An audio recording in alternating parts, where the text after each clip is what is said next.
சின்ன முருகைய சிங்கார முருகைய சின்ன சின்ன முருகைய சிங்கார முருகைய கொஞ்சி கொஞ்சி தமிழ் பேசும் செந்தில் வடிவேலனவ கொஞ்சி கொஞ்சி தமிழ் பேசும் செந்தில் வடிவேலனவ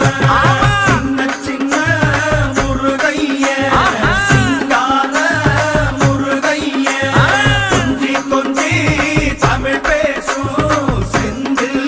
வடிவேலனவ சுப்பிரமணிய சாமி என்பார், கார்த்திகேயன் என்பார், சுவாமிநாதன் என்பார், முக அமுதன் என்பார், பாலசுப்பிரமணியன் என்பார், கருணாகரன் என்பார், கதிர்காம கந்தன் என்பார், கதிர்வேல சுவாமி என்பார்.